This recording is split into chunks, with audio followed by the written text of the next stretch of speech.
Let me get to Raymond Brooks, who's candidate for Mississippi 4th Congressional District, and make sure he's there. He is there. Good morning, sir. How are you? Can you hear me? Good. If you have volume on there, you might want to turn it up just a little bit on the volume if you could do that. But if not, we will work with it as it is. Tell me a little bit about Raymond Brooks. I understand that you were with the Gulfport Police Department for a while. I am currently still with them. Been with them for over 20 years. And a little bit about you, where you're from, how long, well, you just said that, but just a little, let the folks know a little bit more about Raymond Brooks. Well, we were transplants here from Clark Air Force, the Philippines, back in 1978.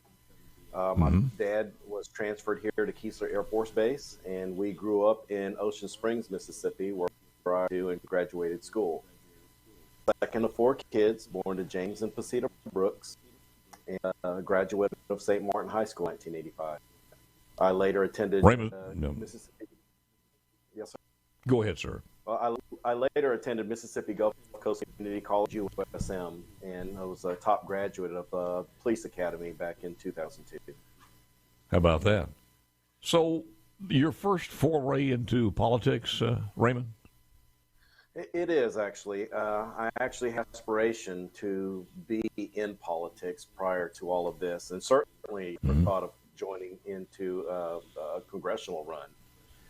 But just seeing all the things that were happening over the past several years with our politics, with the way that the presidential seat was being treated and disrespected, just it rubbed me really, really badly. And I just wanted somebody to stand up and say that we, the American people, did not want this.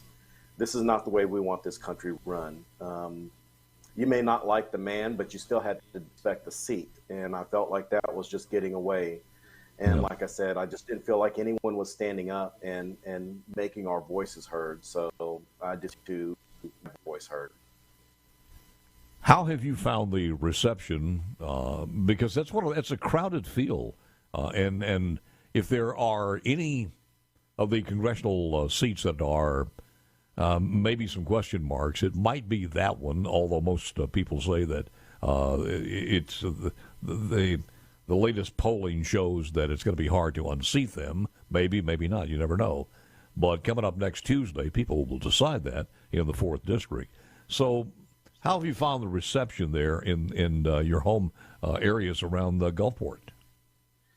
Well, not just around Gulfport, but in all 12 districts that I've been through here for the 4th District, or all 12 counties, I'm sorry.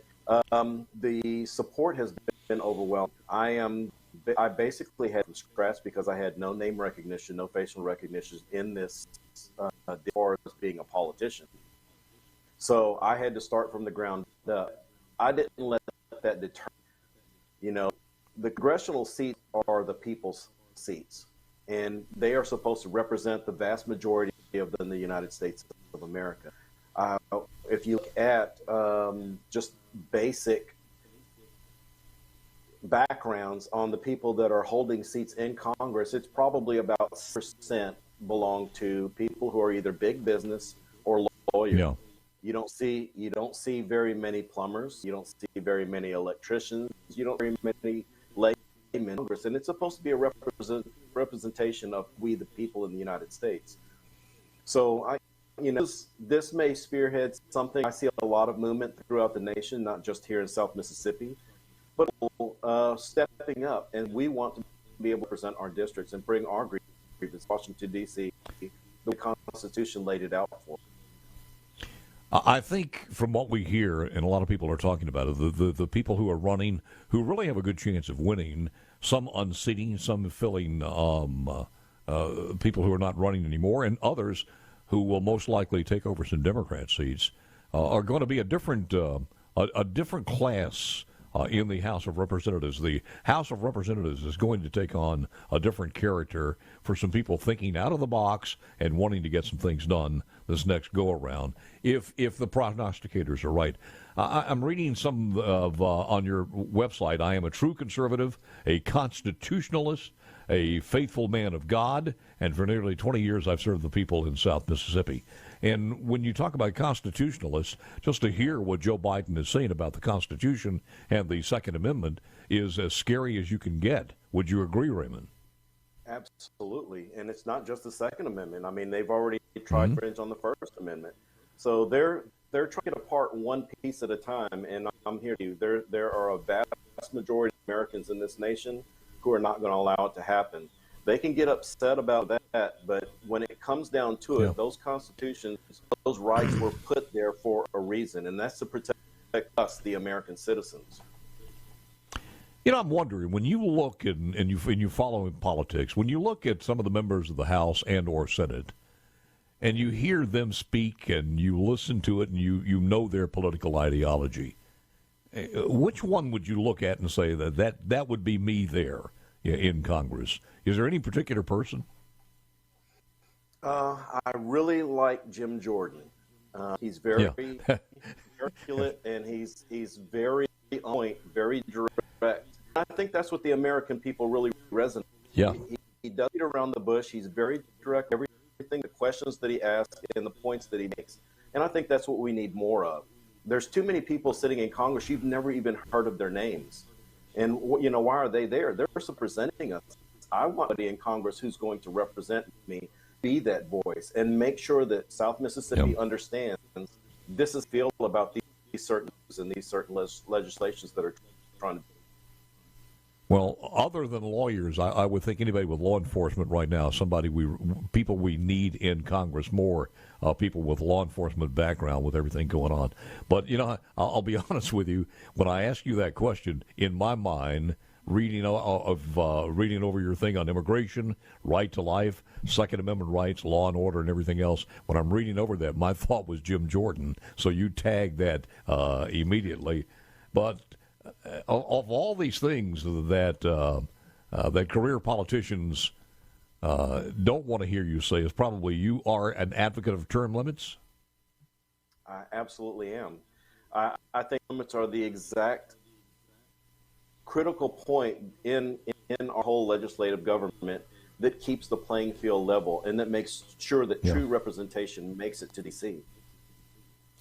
With your law enforcement background, what's your 2 cents on the school shooting and this narrative? Oh gosh, that is a hot point right now, and I've been asked that several times, and I have to respond with, look, I'm not going to make a comment on how somebody else would react to a situation or how they should have reacted.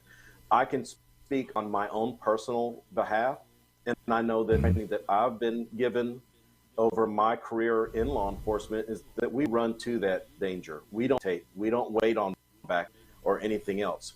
If I know that people are in there being hurt, I'm going in, and I'm going to make sure that I do everything within my power to stop that danger, to stop that threat. Now, the circumstances may be different. The training may be different in other places, but I know how we train here. And we are very, very, very involved in our community, in our people, and in making sure that we protect life here. I got to tell you, people in the capital city and along the coast, everywhere in the state, everywhere in the nation, sometimes they're just throwing their hands up and saying this crime thing is out of control, and they don't see a solution to this. When they should look to people like, as much as he's vilified because his association with Trump, look to what Rudy Giuliani did in New York. Look to what some other Republican leaders have done. Look at some of the small towns across the state of Mississippi where they are very, very safe to live in. And we've just got to, I'd love to get you on again, even maybe after the election, and talk about that and carry this conversation. But real quickly, Raymond Brooks on the candidate campaign forum, and that is coming up next Tuesday, so make sure you get out and vote. Raymond, thank you, sir. Appreciate it very much. Thank you so much.